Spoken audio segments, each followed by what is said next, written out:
Olá, bem-vindos a mais um encontro entre leis e vinhos. E hoje eu tenho a honra de receber a minha amiga advogada Camila Varela, uma das advogadas mais atuantes nas causas dos PCDs. E eu vou pedir que ela me corrija o tempo todo durante esse bate-papo para que a gente tenha mais similaridade, para que a gente entenda as palavras, né? Camila, as pessoas falam pessoa com autismo, o PCD, vamos trazer um pouquinho mais para perto das pessoas essas terminologias com relação às pessoas com deficiência, com relação aos autistas. E quem nos acompanha sabe que sempre a gente toma um vinho e o link com a descrição do vinho vai estar na descrição do vídeo. Hoje a gente está tomando um vinho uruguaio da Casa Grande, que é uma vinícola aí que se dedica aos rótulos sempre terem a exposição de uma obra de arte lá do Uruguai. Camila, bem-vinda. Opa, muito obrigada. Saúde. Saúde. Ops. Maravilhoso. É isso aí. Então, pelo menos hoje um clima melhor em São Paulo, tava muito sol. Pois é, tô até de blazer. Mas agora, no finalzinho da tarde, deu uma acalmada no calor. Camila, obrigado. Obrigado mesmo. Eu que agradeço demais o convite. É uma grande satisfação estar aqui, doutor Leonardo, que a gente se conheceu na OAB, lutando pelo direito da cannabis.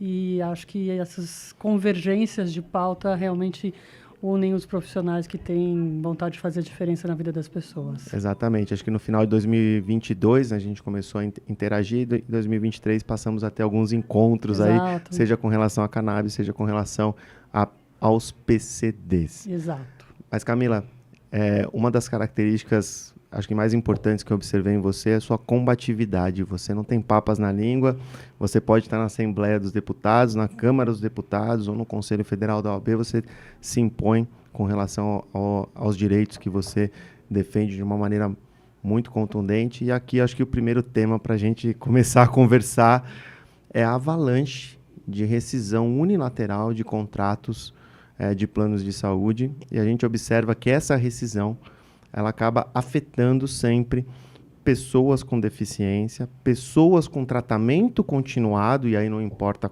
qual tipo de tratamento que esteja envolvido, e autistas.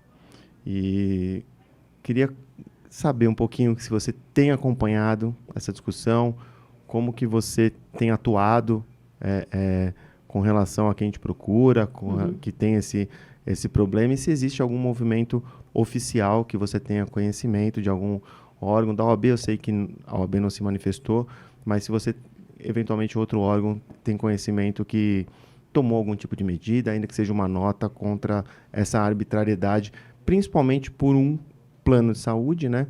Mas a gente sabe que outros vêm praticando a mesma... vêm cometendo a mesma ilicitude, vamos falar dessa forma. Bom, Leonardo, primeiro de tudo, obrigada pelo convite. É uma grande satisfação, como eu te falei, estar aqui. E eu acho que todo esse movimento que a gente tem vendo das operadoras de saúde, eles são uma resposta à aprovação da Lei 14.454. Lei 14.454, a lei do rol exemplificativo. Que era a discussão, rol exemplificativo, rol taxativo, e por uma lei, então se direcionou que os contratos de saúde agora têm que ter como base um rol exemplificativo, não mais taxativo. E essa foi a grande questão. Por que acontece? A gente trouxe essa discussão, ela passou pela Câmara dos Deputados, como você bem colocou, e passou pelo Senado Federal, onde eu tive a oportunidade de fazer a sustentação em nome da OAB. E qual que é a grande disputa aqui de narrativas? Segundo as operadoras de saúde, se você colocar o direito à cobertura de tratamento de acordo com o que o médico prescrever, você vai ter uma defasagem entre o mutualismo. O que é? A operadora de saúde ela faz um cálculo de sinistralidade, quanto que custaria a mensalidade para cobrir aquele grupo de pessoas que vão ser beneficiadas. E segundo as operadoras de saúde, essa foi a narrativa que eles levaram para o Senado e foi a narrativa que eles tentaram prevalecer e que não prevaleceu com a Lei 14.454, é que esse número grande de cobertura ia fazer com que os planos de saúde ficassem inviáveis, ou porque iam ficar muito caros, porque essa cobertura ela ia trazer um aumento de sinistralidade, ou porque as empresas iam quebrar. A gente sempre ouve, as empresas de saúde vão quebrar, as empresas de saúde vão quebrar. Esse argumento não foi suficiente no momento político que a gente estava no passado, de eleição e tal, então a gente conseguiu aprovar na Câmara dos Deputados e depois no Senado, foi sancionado a Lei 14.454. Só que a gente já sabia que, de alguma forma, ia ter uma contra-atitude das operadoras de saúde. O contra-ataque. Exato. Como eu defendia muito num curso que eu dava na OAB, as maldades dos planos de saúde, das operadoras de saúde. A caixa de Pandora, cada dia eles tiram uma. Então, uma das clássicas que eles estão fazendo, inclusive a gente observa desde o ano passado, são esses cancelamentos unilaterais que você comentou. Então, assim, as operadoras, como estratégia de defesa, elas estão cancelando o plano. E depois, se você quiser, você discute judicialmente. Por que você discute judicialmente? Porque o STJ tem o tema 1082, que diz que a operadora não pode cancelar o plano caso o tratamento esteja em andamento. Então, tratamento de câncer, hemodiálise, autista e por aí vai, diversos tratamentos. Uma fisioterapia por conta de um acidente. Exato. É tratamento em andamento, não importa se é um tratamento de fisioterapia, né, devidamente recomendado por um médico, ou as terapias multidisciplinares que os autistas têm o direito de fazer. Ou uma quimioterapia de um estado de câncer. Não mas importa o que acontece? Qual. A gente vem notando, como você bem colocou, desde o dia 8, né, dia 8 de fevereiro, a gente teve uma grande matéria na capa da Folha falando que os autistas estavam aumentando a sinistralidade e que eles iam acabar quebrando os planos de saúde. Não foi uma matéria, vejam bem, num caderno de empresas, foi na capa da Folha. Então, a gente observa claramente um movimento, que aí eu não sei dizer para você exatamente se é de uma operadora, me parece que é um movimento articulado. Sim, eu entendo dessa forma também. Da mesma forma que o movimento do reembolso foi totalmente articulado, esse é o segundo passo do movimento do reembolso. Exato. O ano passado foi um trabalho intenso das operadoras com relação ao reembolso e em muitas situações eles identificaram fraudes. Sim. E aí eu acho que eles têm todo o direito, eu entendo que eles têm todo o direito de perseguir as fraudes, mas aí o ato seguinte veio com essa mão de ferro de cancelamento unilateral de contratos que beneficiam tratamentos continuados. E aí o grande problema é o seguinte, porque me parece que eles estão pagando para ver. Então a gente cancela, quem for recorrer ao judiciário vai usar o tema 1082 e vai recuperar. Só que quantas pessoas recorrem ao judiciário? Esse é o ponto. Nas pesquisas que eu tinha acesso, Camila, que falavam sobre negativas de procedimento por operadoras de saúde, praticamente era 10-3. Exatamente. Então, aquelas cirurgias complexas que envolvem órteses e próteses, ou até as oncológicas ou cardiovasculares, das negativas, tinha uma estatística de 10-3. Ou seja, quem brigava administrativamente para conseguir aquele direito ou quem levava para o judiciário.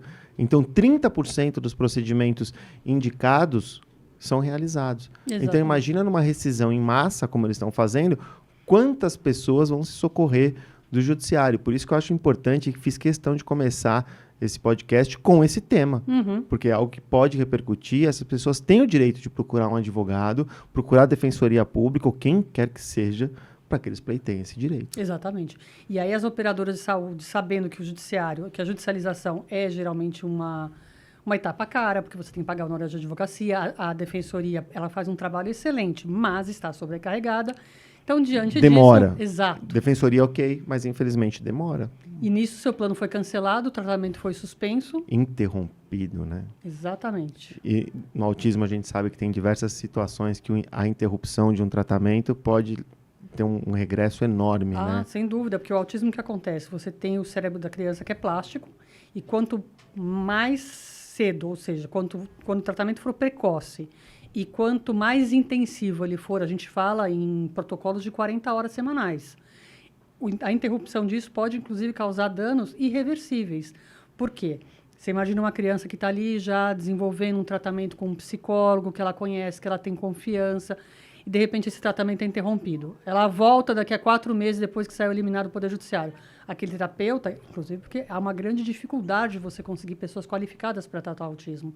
Esses são grandes dos desafios das operadoras, porque elas não conseguem credenciar na medida em que existem muito poucos terapeutas para poder atender a demanda que existe E terapeutas é como um todo, né? O terapeuta ocupacional, é o fisioterapeuta, é o fono, né? É psicólogo. É uma rede É multidisciplinar, como você bem colocou. de profissionais que atendem aquela criança, Exatamente. aquele adolescente, não E aí, importa nesses a 4 fase. meses da interrupção, você imagina, esse profissional já foi deslocado para outra criança. E aí você vai ter que começar com um novo terapeuta, uma nova adaptação. E muitas vezes a situação é tão aversiva, principalmente para um autista de nível de suporte 2 e 3, quando a gente fala de suporte, a gente fala... O nível de suporte 1 é o que precisa de menos ajuda. O 2 e 3 é muitas vezes criança não verbal, criança com deficiência intelectual. Essa criança pode criar uma situação de aversão tão grande que o tratamento dela estaciona ali. Então, é muito, muito, muito sério do que a gente está falando de interrupção, os prejuízos que isso pode causar. E nível de suporte 3, né, para que quem está assistindo também entenda, até são aqueles autistas que têm agressividade, né, realmente tendem a se machucar. Se autolesionar, e a gente fala de autolesão, Leonardo, e heterolesão. Então, a criança às vezes se lesiona e lesiona o próprio terapeuta, os próprios pais. Então, muito sério. É inadmissível um tratamento desse ser interrompido por uma decisão unilateral com base em sinistralidade. Exatamente. E é algo que a gente sabe que não acontece. Exatamente. É isso que é mais difícil, né? Porque quando a gente fala, você trabalha muito com direito da saúde, quando um plano de saúde faz o cálculo dele de sinistralidade, ele leva em consideração pesquisas que sabem quantas pessoas nascem com cada doença, quantas pessoas vão manifestar de acordo com a idade, Sim. etc. Não é isso? Mas, Camila, tem um problema maior aí, né? Em discussões que a gente realmente enfrenta sobre sinistralidade, quando a gente pede para que as razões e o cálculo seja apresentável de forma entendível, a gente nunca recebe isso no processo. Pelo mesmo raciocínio. Isso nunca aparece no processo. Porque uma vez que se apresente, a gente vai entender que, na verdade, aquela sinistralidade alegada para efeito de reajuste ou para qualquer outro tipo de argumento do plano de saúde, ela não existe. E aí eu volto à questão. E é uma questão aqui de política interna das operadoras. Vale mais a pena cancelar e depois só 30% vão judicializar? E vale mais a pena discutir a sinistralidade? Não mostra o cálculo, a gente perde aquela ação, não tem problema, porque a gente vai perder uma no universo de quantas. Exato. Então, quando chega na hora da perícia, eles não apresentam... Claramente, tá bom, vamos perder, mas Isso eu sempre vi com relação a medicamento de alto custo para tratamento oncológico, para tratamentos invasivos, cirurgias invasivas, por exemplo, neurológicas também, que são caríssimas, mas que quando o plano de saúde vem com o argumento da sinistralidade, ele não sustenta. Exato, porque para ele é mais interessante deixar perder aquele caso, porque é um caso entre milhares, do que aparecer o cálculo, porque o cálculo vai mostrar que a gente não está falando de sinistralidade. Eu, assim, pelo menos dentro do espectro que eu atuei, eu nunca vi uma justificativa plausível e técnica e entendível, que é o mais importante, com relação à sinistralidade vindo do plano de saúde. Exatamente. Inclusive, quando a gente estava discutindo em Brasília a Lei 14.454, eles falam, não, porque a gente vai querer, a gente fala, mostra os números. Exato, eles não abrem. Mostra os números. Eles mostram estimativas. Exato. Mas o que os planos de saúde, lógico que é um argumento, acaba sendo um argumento simples, mas é o que nós temos acesso, né? Eles são obrigados a publicar balanço. E aí é só você ter acesso aos balanços, saber ler minimamente ali um demonstrativo contábil, e você vai entender que não teve nenhum plano de saúde que teve déficit, que terminou no vermelho. Inclusive, nos últimos anos. E agora veja você, uma questão mais técnica até, né? Vamos tentar traduzir isso para o nosso ouvinte, né? Isso é importante. Uma coisa é você falar em prejuízos totais, só que muitas vezes os prejuízos são financeiros, porque as operadoras de saúde pegam esse dinheiro das mensalidades e elas aplicam no mercado financeiro e perdem lá. E aí elas querem trazer esse prejuízo para toda a operação. Principalmente quando a gente olhar seguradoras de saúde que fazem parte de um grupo muito maior de capital aberto, que aí aquela operação acaba tendo prejuízo, mas não por conta de débito e crédito daquela operação. Exato. Mas sim por conta dos outros investimentos que estão aliados àquele conglomerado econômico. Exatamente. E aí eles usam esse número e falam, olha, estamos tendo prejuízo. Não tá. Não tá, porque o prejuízo não vem da operação de saúde. Exatamente. Tanto não vem que a gente está vendo fusão. Por que tem tantos grupos comprando outros? Porque é uma operação lucrativa. Não, e como a gente vê pequenas operadoras de saúde crescerem e automaticamente despertarem o interesse das maiores. Exato. Então, o mercado de saúde, Camila, pelo menos também desde quando eu atuo nele, é um mercado que não tem prejuízo. Exato. Ele pode ser mal administrado. E aí é problema deles. Aí né? a gente pode citar o caso da Unimed Paulistana, que foi aquele grande escândalo. Agora a Unimed Rio, que também tem outro grande escândalo por trás. Mas isso é má gestão. O mercado de saúde, se for devidamente administrado, não tem como dar prejuízo. Exatamente. Somos hoje quase 60 milhões de De usuários beneficiários, de plano de saúde médico, né, a parte médica hospitalar, e mais de 20 milhões de planos odontológicos. Sem contar que o plano odontológico, a gente sabe que é um produto anexo que pouca gente usa, então que ele não tem sinistralidade. Exatamente. Nossa, perfeito. É isso mesmo. E a gente tem essa grande questão, porque ninguém quer ficar sem saúde. A gente tem muito medo do SUS.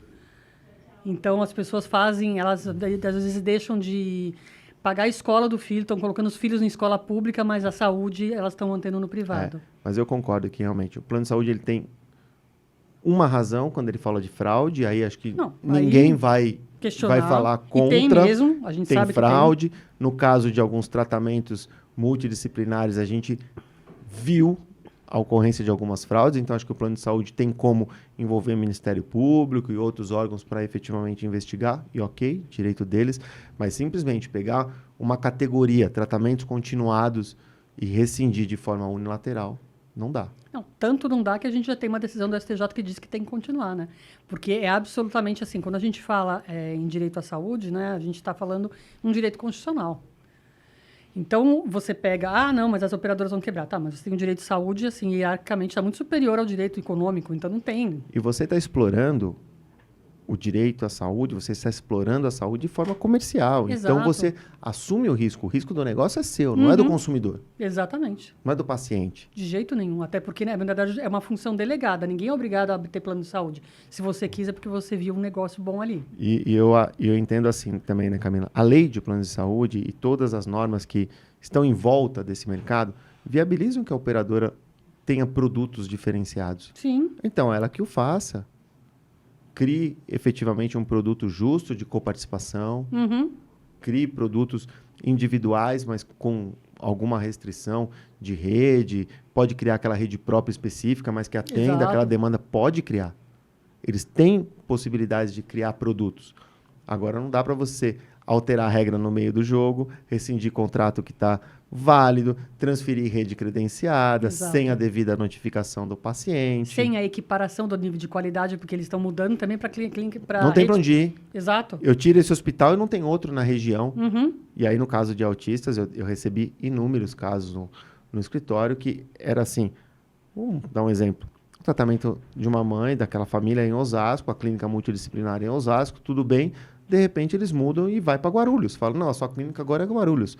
Para quem não é de São Paulo, a gente está falando de duas cidades próximas a São Paulo, divisas com São Paulo, mas que são opostos. Exatamente. Em regiões que, de repente, o translado dessa criança, que é autista, por exemplo, demoraria uma hora e meia. Não, eu tô dando essa situação porque é um caso real do escritório e pelo Waze, pelo Google Maps, a simulação sem trânsito daria algo de 50 minutos. Sem trânsito. Imagina, então, durante o dia, que a gente tem um trânsito intenso nessa região. E você imagina, por exemplo, uma criança de nível de suporte 3, que já tem, como você já colocou, casos de autoagressividade ou heteroagressividade, uma criança sendo transportada. No melhor das hipóteses, 50 minutos para ir, 50 minutos para voltar, como é que essa criança aproveita essa terapia? Isso, assim, ela pode ter episódios de desorganização durante esse período, inclusive colocar em risco. Eu já vi casos de pais que tiveram que colocar como se fosse camburão, sabe?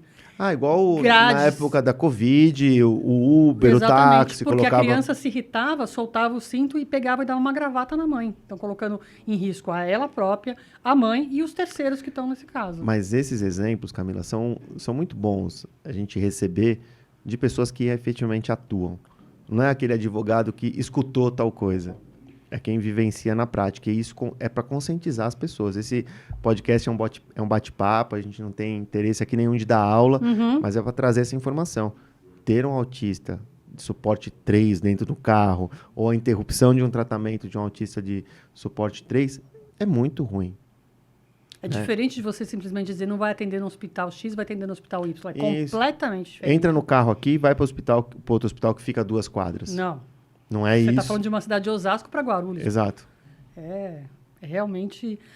É uma decisão de quem não vive a questão, de uma operadora de saúde que não tem a sensibilidade mínima de que o consumidor dela é uma criança com autismo. Eu fico até pensando, né, como fica o médico gestor dessas entidades, né? Porque tem médicos ali na gestão, e eles sabem o risco e o prejuízo que essa interrupção pode causar, o desgaste que isso pode gerar. É muito complicado. Eu acho que é uma questão ética aí que é bastante sensível. O médico que nega ou que faz um parecer contrário. Mas boas brigas, então, com relação a esse tema, Camila. Sem dúvida. Eu acho que as perspectivas são as melhores possíveis para a gente estar trabalhando não com uma jurisprudência isolada, como a gente falou. Um tema, gente, para chegar numa questão de tema, já teve uma reunião desse Tribunal Superior, no caso a gente está falando do STJ, não é, Leonardo? E, assim, é uma decisão que tem que se reverberar para todas as instâncias. Salvo engano, esse tema foi solicitado, né? Foi instaurado, né, esse julgamento, acho que por recursos repetitivos do Rio e Paraná. Exatamente, quer dizer, não é uma questão de São Paulo. Não. É nacional, gente. São diversos recursos que chegaram com o mesmo tema, o mesmo objeto, exatamente a mesma situação, que faz com que o STJ configurasse o tema e fizesse a decisão conjunta. São 2 julgamentos conjuntos, né? Isso, junta a terceira Câmara e a quarta Câmara e junta a segunda sessão que decide. Mas então, boas brigas. Boas brigas pela frente. E é isso. E a mãe, o pai, a família que tenha alguém nessa situação, porque a gente está dando exemplo reforçadamente com relação ao autista, mas um paciente com câncer, até uma fisioterapia, uma recuperação de uma cirurgia de coluna, o que quer que seja, que configure um tratamento continuado, ou seja, a pessoa não pode deixar de realizar aquele tratamento que tem o seu plano de saúde aí rescindido, né? Por conta de uma decisão arbitrária da operadora, vai ter que procurar um advogado e buscar a guarida jurisdicional. Não tem jeito, tem que ir para o judiciário. Tem, não, mas com muito boas chances de êxito. Posso afirmar para você de que todos os casos Sim, que a gente, né? Essa é aquela chance entre 70% e 100% que a gente fala. Pode ter uma decisão liminar que não negada? Pode. A gente tem quantos juízes de primeiro grau? Mas com certeza, ou em sentença ou no tribunal, isso vai ser revertido com certeza. Sim. Mas aí entra o fator tempo, ou seja, as operadoras ganharam dinheiro e prejudicaram alguém nesse meio do caminho. E isso é muito cruel, né? É absurdo. Acaba virando rotina no nosso dia a dia, né, Camila? Mas é injusto, não é legal ver isso. Não, na verdade a gente sente que o poder econômico das operadoras nessa hora fala mais alto em relação ao consumidor, que é o hiper vulnerável, né? Cada dia não é vulnerável, é hiper vulnerável. E o poder econômico deles é presente. Sem dúvida. Senão a gente não teria uma matéria na primeira página da Folha. Mas, por outro lado, você falou da Folha, mas acho que não sei qual jornal, dias antes, teve o Estadão. A investigação de uma operadora de saúde por descumprimento de decisões judiciais, que é mais grave ainda. Exatamente. E é isso que é muito assustador, porque até então, né, Leonardo, a gente como advogado formado, a gente sabia que decisão judicial se cumpre, não se discute, né? Pode se atrasar, mas se cumpre. E estão realmente, reiteradamente descumprindo. Eu não cumpro mesmo. Então aí é que a gente fala, o que você faz? Você coloca a multa para eles é nada. Multa, você bloqueia. Eu tenho visto gente pedindo prisão do CEO, porque acontece. No caso de autista, especificamente, você tem um artigo que fala que você colocar a vida de pessoa com deficiência em risco, você é responsabilizado pessoalmente por isso. Mas eu tenho também uma outra teoria, Camila, e eu já consegui decisões judiciais nesse sentido, que eu peço a suspensão da venda do plano de saúde. Isso também é boa. E, nesses casos, antes de sair o ofício, a operadora chama para conversar, né? Para fazer o acordo. Para fazer o acordo de extinção do processo urgente. Uhum.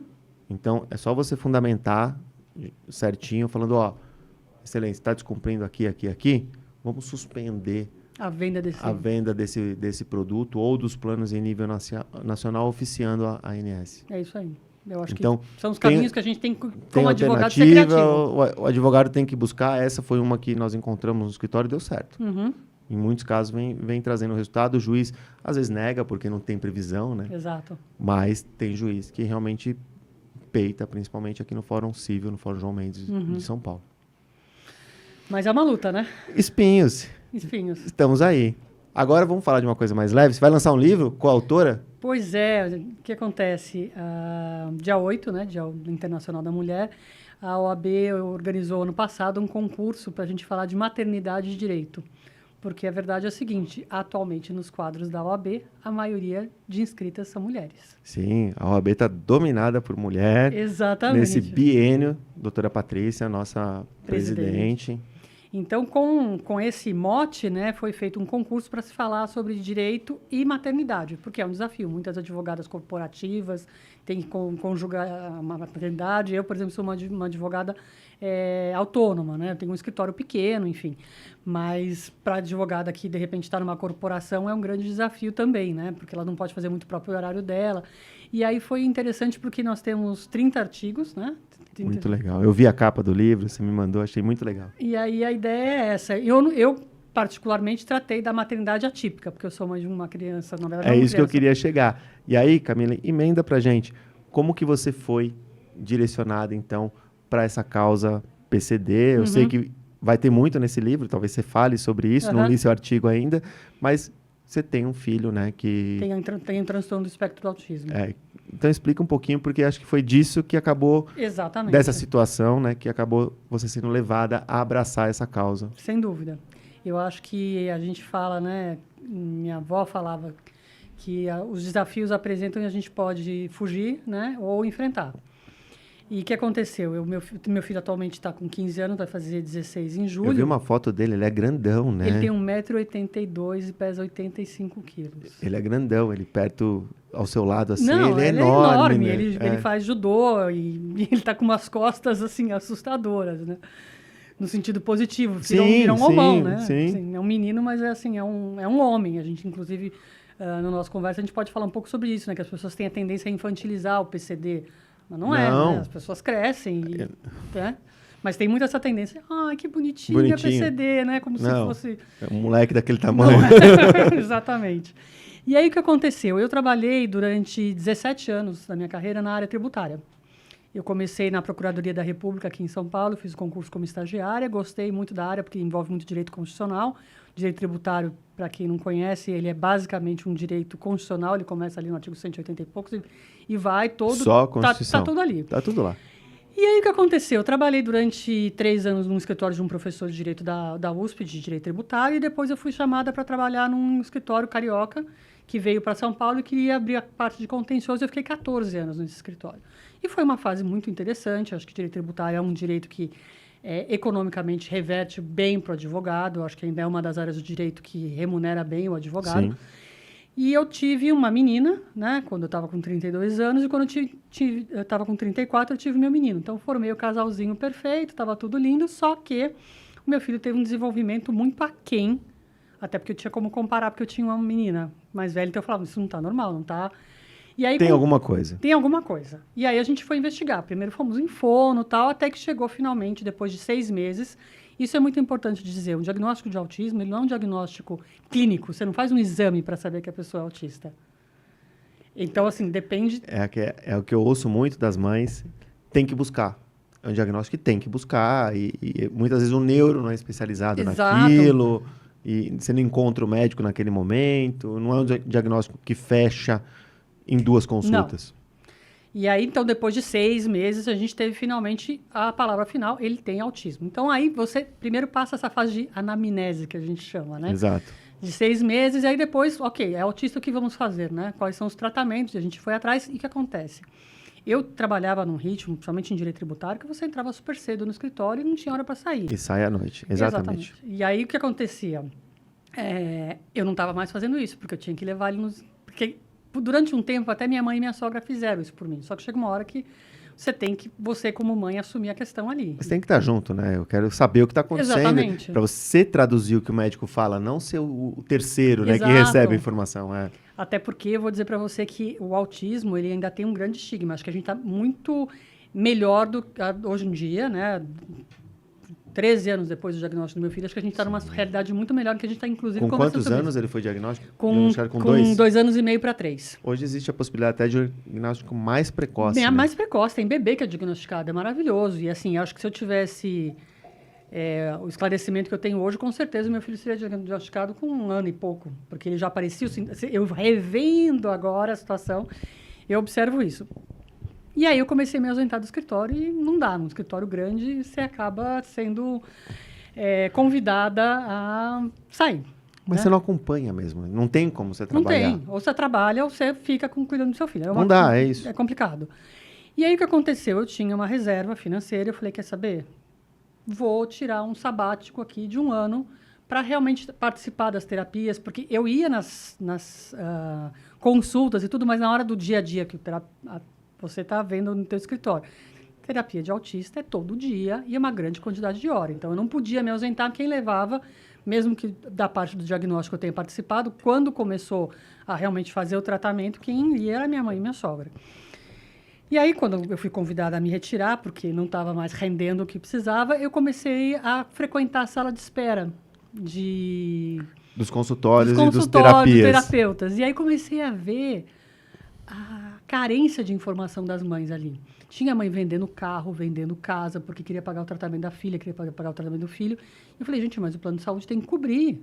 Mas não cobre. Então, e aí foi quando eu comecei a falar, quer saber? Acho que tem um nicho aqui que eu posso começar a ajudar as pessoas e, ao mesmo tempo, estar E ser remunerada por isso, exatamente. lógico. E aí uma coisa que eu fazia, hoje em dia já não é mais tão claro, mas eu sim, de manhã eu marcava as terapias dele, porque ele ia para a escola à tarde eu trabalhava no escritório. Hoje em dia ele já está mais velho, então ele já está... E eu estou acabando trabalhando o tempo inteiro, mas no começo foi muito importante. Por quê? Quando eu comecei a acompanhar os tratamentos dele, você começa a fazer o que eles chamam de generalização. Então, eu via como o terapeuta tratava, porque às vezes o terapeuta, terminando a sessão, ele já vem te dar uma devolutiva. Hoje ele fez isso, hoje ele fez aquilo. E você, como mãe, estando ali, você consegue depois multiplicar isso em casa. Então, isso é muito importante, essa presença da mãe durante as terapias, né? E aí foi o que aconteceu. Eu, na época, trabalhava, como eu te falei, em tributário. Tributário é um direito que a gente fala que não é contencioso, propriamente, porque a parte contrária ou é o Estado, ou é o município, ou é a União Federal. E nunca pode fazer acordo, porque é um direito indisponível. Então, eu nunca tinha feito uma audiência para valer, assim. E eu falei, gente, são 17 anos de formada sem nunca ter feito uma audiência. Sustentação oral tem muito em tributário. Muito. Isso sim, eu já tinha ido no STF, no STJ, foi lugares onde eu Mas a audiência de primeiro grau não tem. Não tem. Aquela audiência combativa não tem.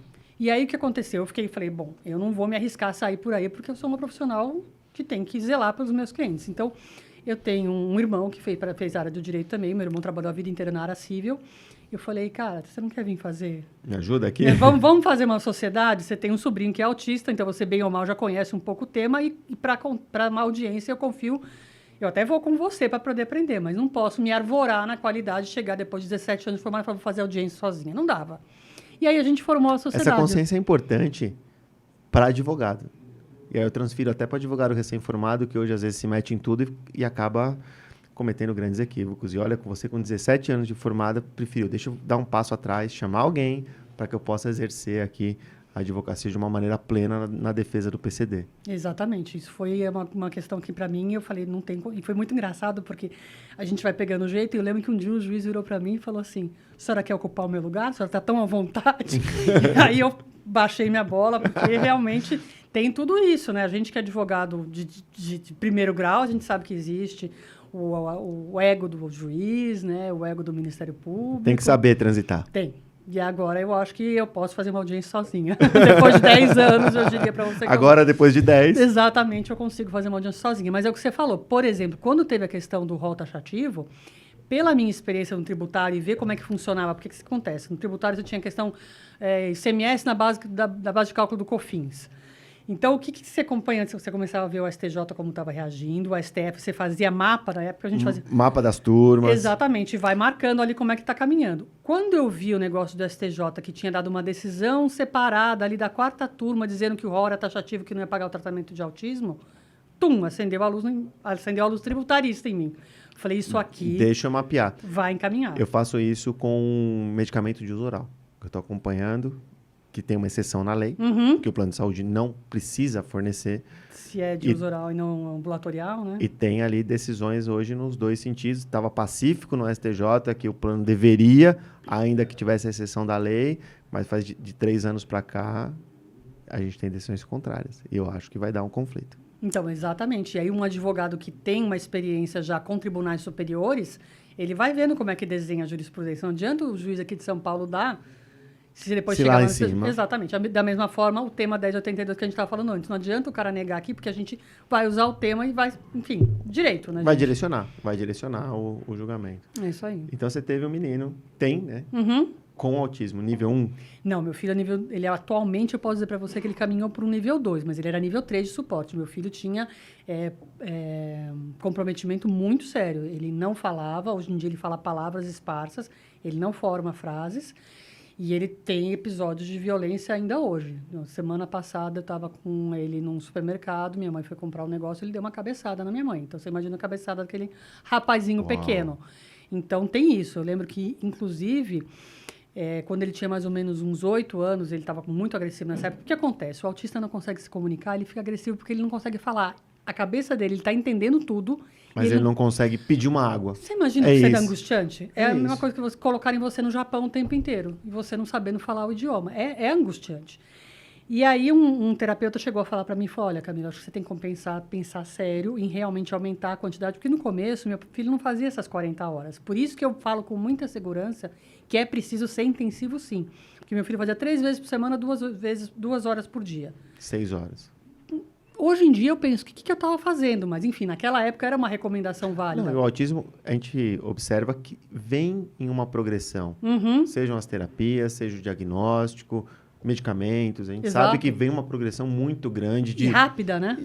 sei lá, vamos falar de 5 anos para cá, mudou já tudo. Mudou tudo, mudou de tudo. 5 anos, você tá 14, Nessa 15. história, exatamente. Ah, E aí o que acontece? Ele falou, olha, Camila, eu estou muito preocupado porque o teu filho está com muita questão de violência, de agressividade, e ele agora está com 8 anos, você consegue segurar. E quando ele crescer, eu me preocupo muito de um dia você precisar interná-lo. Quando ele falou Uau. isso, eu me assustei, e aí foi que eu fui atrás do tratamento intensivo, fui entrar com a ação judicial, porque até então dava para manejar ali às 6 horas e tal. E aí eu falei, não, eu preciso de tratamento. E realmente acontece uma cabeçada, sim, mas vem com depois uma culpa, ele pede 1000 desculpas, ele se sente mal. Então, assim, a gente conseguiu fazer um tratamento que ele consegue entender que isso não é legal, que isso não é uma atitude que se espera. Mas, assim, é um desafio. Mas ele tem gatilhos que Tem realmente é gatilhos. difícil de lidar e ele não entende. Exatamente. Então, é o que eu falo. Quando as pessoas falam, autismo hoje em dia é super comum, todo mundo tem autismo, tá virando mimimi. Peraí. Não. Eu vejo muitos médicos sendo contestados com relação ao diagnóstico e todos afirmam, na verdade, é o progresso da ciência, é o progresso da medicina que fez com que a gente viabilizasse diagnósticos mais precoces. Uhum. Agora, a causa, N fatores. N fatores. N fatores que não se consegue fechar. Mas o diagnóstico é possível, sim, fazer um diagnóstico mais precoce.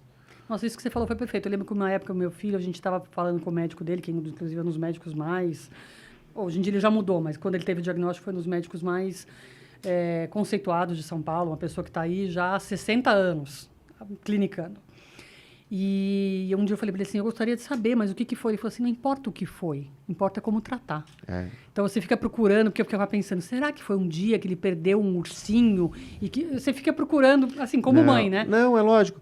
E acho que toda mãe, né? Será que eu comi tal coisa Exato. durante a gravidez? Será que minha mãe não me amamentou? Exato, você começa a criar milhares de motivos. E eu entendo quando uma mãe passa por isso, a gente recebe no escritório, e você vai falar o quê? Você tem que falar, o diagnóstico está aí?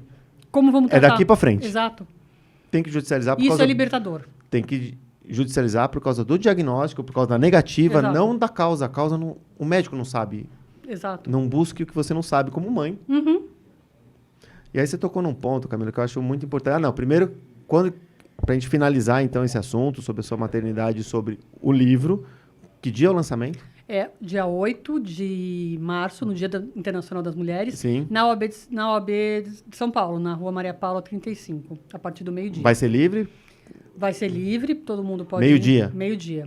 Tá, acho que naquele hall de entrada, provavelmente vão fazer ali a... Eu não sei onde é que vai ser exatamente, porque vai ter, antes disso vai ter um seminário sobre o Dia da Mulher, enfim, vai ter, que vai ser no auditório do 2º andar, então eu não sei exatamente... Se vai ser no 2º, naquela entrada. Mas quem tiver interesse, conhecer a Camila, pegar o autógrafo, comprar o livro e ver esse trabalho com relação às mulheres que a OAB vem fazendo, acho que vale a pena. Sim, é um... Vale a pena. E parabenizar a OAB por estar realmente respeitando aí o espaço da mulher. Camila, eu vejo o drama dessas mães, né? E aí eu falo, mãe advogada, engenheira, arquiteta, todas essas mães que acabam tendo um filho com uma condição autista ou com outros Paralisia tipos cerebral. de condição. Eu vejo primeiro o drama entre trabalho É um dilema. e maternidade e tratamento. Depois eu vejo também uma ruptura familiar.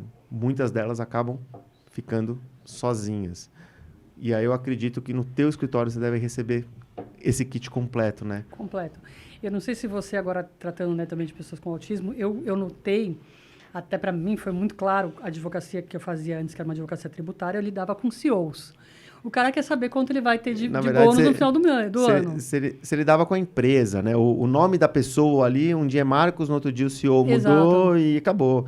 Agora não, é a família, é a unidade familiar, E eu não sei se acontece e tem nome, né? no As seu pessoas... escritório. O pessoal chora. É. Você precisa ter caixa de lenço de papel. É parte do seu trabalho. Não, e chora por N motivos. Sim. Só por falar sobre o tema. Exato. Né?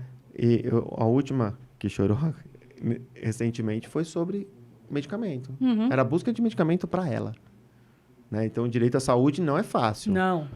A gente tem que ter ali uma estrutura emocional, um jogo de cintura, ou para uma discussão que acontece ali, se vier pai e mãe, às vezes Exato. tem uma discussão. Também tem isso, né? Visões diferentes de como tem que ser o tratamento. 90% quando vem a mãe, procurar, acaba tendo essa carga emocional muito mais pesada.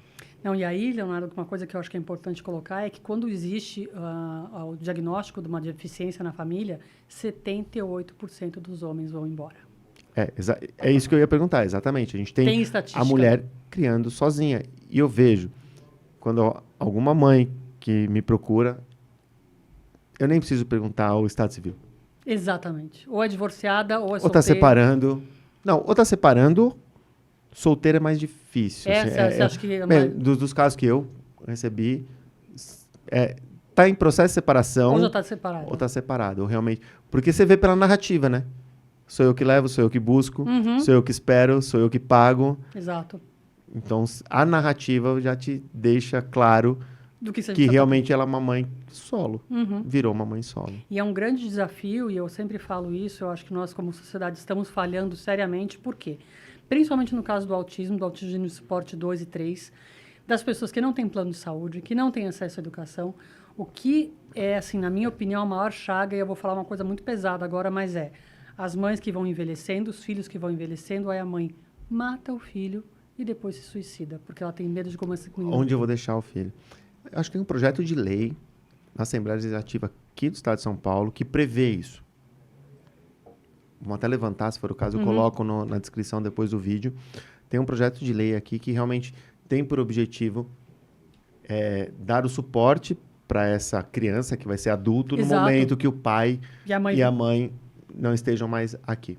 Existe um projeto, acho que o projeto tem por objetivo enquadrar essa criança já em algum sistema prévio. Exato. Até isso é importantíssimo, isso, acho que a sociedade mas tem que dar essa resposta. É um projeto de lei estadual. Ou seja, vai repercutir, se repercutir, repercute aqui. E se for aprovado? Exatamente.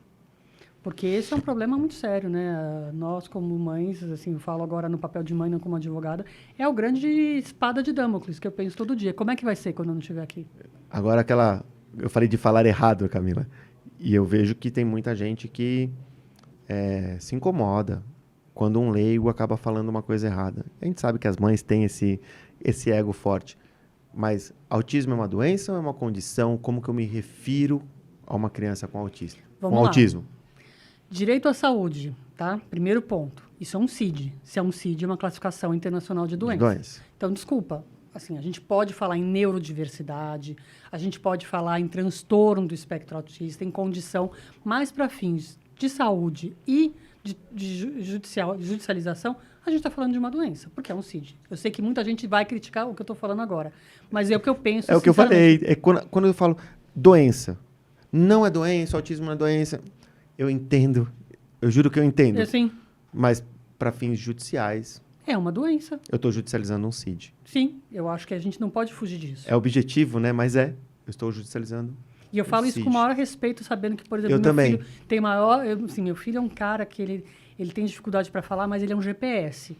Então, eu paro o carro em um estacionamento de shopping, ele sabe o andar que eu parei, o lugar que eu parei. Eu não sei qual que é a lógica, se é a placa do carro, se é a posição, mas ele sabe exatamente. Minha sogra já falava, eu não preciso mais me preocupar onde eu estaciono o carro, porque ele vai atrás. Ele vai atrás.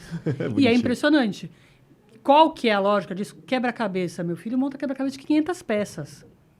Tá vendo? Ele tem um déficit aqui, Exato. Mas tem um progresso enorme ali. Por isso tem que saber aproveitar, né, Camila? É um transtorno, é uma condição, sim. Mas, para fins judiciais, é um CID. Voltando àquela questão. Então, desculpem aqueles que pensam o contrário, mas, doutora Leonardo e eu somos advogados, a gente está falando de judicializar um CID. Né? E a pessoa é portadora, o correto é o PCD, a pessoa portadora Não.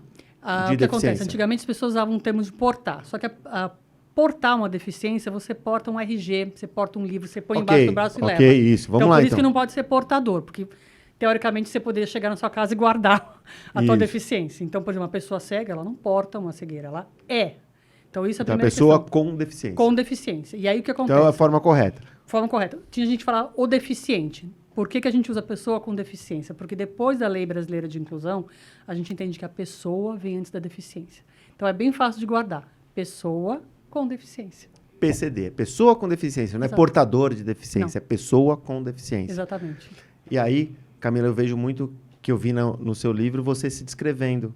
Mulher branca, loira, estou usando óculos, estou no fundo azul. Exato. O que quer que seja, eu vi que tem a sua descrição ali, para quem for cego, e ouvir aquela descrição. Mas um dia, numa reunião com o doutor, Misael, ele falou, por favor, não falem mais a descrição, não aguento mais. Exato. Isso causa um incômodo, né, pro cego, né, Isso aí é muito curioso, porque na verdade... Porque ele fala, eu não preciso disso, eu tô te ouvindo, né? Ele não precisa, ele não gosta, pessoalmente, é uma decisão pessoal dele. Né? Mas tem muitos cegos que gostam. Então, Me impressionou aquela reunião que ele falou, não, por favor, não se apresentem mais, eu tô ouvindo vocês, eu tô prestando atenção. E tem outros, inclusive, porque assim, eu faço não só parte da comissão de Direito da Pessoa com Deficiência do Estado de São Paulo, como eu faço do Conselho Federal. Do Conselho Federal. E no Conselho Federal existem alguns advogados cegos que não gostam que a gente não se autodescreva. Então, na dúvida, eu peco pelo excesso. Então, vamos lá para recapitular. É pessoa com deficiência, então se eu tiver que me referir a um grupo de pessoas com deficiência, e aí não importa aquela patologia... Exato. Que ela tenha pessoa com deficiência. O autismo, ele é uma condição, mas quando eu estou falando judicialmente, eu estou falando de um CID, de uma judicialização de saúde. Mães, pais, outros advogados, não se ofendam. Não, por favor. Né? E aí, quando a gente fala em condição, em neurodivergência, eu acho que aí cada um se sente, acho que as pessoas têm direito... Acolhido ou... Exato. Tem gente que não quer falar que é doença, fala que é condição, não está prejudicando. Não tem problema nenhum. Agora, uma coisa só que também em termos de nomenclatura, as pessoas às vezes falam, o autista, a pessoa com autismo, eu também sinto, na minha posição, no meu lugar de fala como mãe, que para mim não me incomoda qualquer forma que você tratar. Mas entendo que tem as pessoas que se incomodam. Tem sim. E aí, nesse caso, o que é o mais correto falar? Transtorno do espectro do autismo. Porque se você falar espectro autista, parece que você está falando de um fantasma autista. Não é? Um médico comentou que é o espectro, né? A gente chama, às vezes, o espírito de espectro. Então, é o transtorno do espectro do autismo e não autista. Então, mas, pelo menos, quando eu me refiro ou pelo transtorno, ou pela condição, ou como doença, é com todo respeito. Sim, eu acho que... eu quero, na verdade, resolver aquele problema. Se eu estou falando no processo que é doença, é porque eu quero convencer o juiz do seu direito. Eu não quero discutir se é doença, se é transtorno, se é condição. Eu quero resolver aquela doença, eu quero resguardar o direito daquela mãe, daquela família, daquela né? família. E eu acho que isso é um ponto muito importante que você colocou, porque acontece, hoje em dia as pessoas têm muito mais acesso ao processo judicial. Tem, fácil. Antigamente as pessoas tinham que ir Era no difícil, fórum. Então, você falou que meu filho é doente. Exatamente. Então, sempre quando eu recebo uma família que tem um filho com transtorno do espectro do autismo, eu já explico o seguinte, quando eu falar dos fatos, quando você for ler minha petição, não imagine que eu não estou ali na posição de mãe. Eu sei, a gente torce pelo melhor e a gente tá vendo sempre as evoluções do filho, mas ali eu tenho que falar a real, e a real sempre mais com tinta escura. Porque não adianta eu falar, ele está em desenvolvimento. Tá, ele está em desenvolvimento, mas a gente não sabe quando vai desenvolver. Hoje, ele é não verbal. Ele é não verbal, ele tem agressividade. Exatamente, ele precisa usar fralda, ele, enfim, tem que... Tem que colocar a realidade. Por isso que muitas vezes eu peço, Camila, isso é uma dica até para os outros advogados que estão entrando, pede um relato manuscrito da mãe. Exato. Escreve o seu dia a dia. Uhum, perfeito, eu acho que isso é muito importante. Sem nenhum tipo de censura. Como você acorda? Você dorme, mãe? Coloca. Quantas horas você dorme? Exato. Coloca que você deitou às 2 da manhã e acordou às 2h40 porque ele gritou. Coloca isso, relato, sem censura. Exatamente, isso é muito importante, porque eu acho que é próprio do ser humano, né? A gente sempre torcer pelo melhor, a gente está sempre querendo o melhor. Inclusive, acho que o brasileiro tem muito isso, não sei se é uma questão de... É isso aí. Mas, assim, na hora do judicial, a gente tem que falar exatamente a parte complicada. Porque se for para falar a parte boa, você fala isso com o seu médico, com os terapeutas, está indo bem, com o psicólogo. estou animado, mas no processo é o que está de fato acontecendo. Camila, você está feliz com a atuação, então, para a gente terminar? Você está feliz com a atuação da comissão das pessoas com deficiência da OAB, seja em São Paulo, seja no Conselho Federal? Você tem sentido que os temas estão repercutindo, que tem realmente um movimento em torno de conscientização, seja de órgãos públicos, de empresa, com relação ao direito das pessoas com deficiência? Sem dúvida. E eu falo que eu acho que a gente tem que comemorar, porque as pessoas às vezes tendem a ver... Eu sou uma pessoa muito otimista. Então as pessoas falam, mas ainda tem muita coisa para fazer. Não tenho dúvida. Sempre tem. Só que a lei é de 2015, gente, não tem uma década essa lei. Então, assim, a gente esperar que a lei resolva por si só não vai resolver. Agora, o fato de ter essa lei faz com que a gente tenha comissões, que a gente trabalhe nesse sentido e que a gente conscientize. E outra, a gente tem os compromissos de ESG agora, né? Então, as empresas também têm que pensar que a pessoa com deficiência ela pode ser um valor adicional para a tua empresa. Então, eu acho que isso traz com que as pessoas que estão na área do direito procurem o direito das pessoas com deficiência. Antigamente não era uma área que ninguém comentava, né? É um tema, agora como direito médico, agora as pessoas com deficiência passam a ser um tema de direito. Exatamente. E aí eu acho que a gente está num caminho muito positivo. Então, voltando à Comissão de São Paulo, acho que a Comissão de São Paulo foi presidida durante 2 anos por um advogado cego. Dr. Misael. Dr. Misael Conrado. Eu agora estou como presidente do Comitê Paralímpico. Ele também, exatamente. Um advogado cego, atleta. Sim, atleta de futebol, bicampeão mundial. Então, assim, uma pessoa que tudo que ele fez, ele performou de forma excelente. Seja na advocacia, seja na área do esporte. Então, assim, isso mostra o poder do esporte e o poder da pessoa com deficiência, de chegar onde ela quiser, se ela tiver... Não tem restrição, que você falou, não tem mimimi, não é criança, não é infantilização, não. São homens e mulheres. Exatamente, perfeito, é isso aí. E homens e mulheres com seus sonhos, sua vontade de casar, de ter filhos. E antigamente a Lei Brasileira de Inclusão veio para comprar esse paradigma, porque as pessoas não podiam nem casar, né?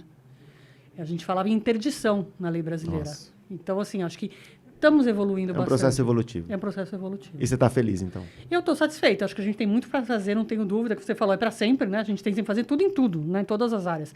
Mas eu acho que de 2015 para cá, eu vejo muitos avanços mesmo. Camila, obrigado. Obrigado pelo seu tempo, obrigado pelo carinho, por você ter vindo aqui. Saúde, e que esse ano, então, a gente colha frutos para os PCDs, para os autistas, para a cannabis medicinal e para todos os temas que acabam trazendo qualidade de vida. Saúde.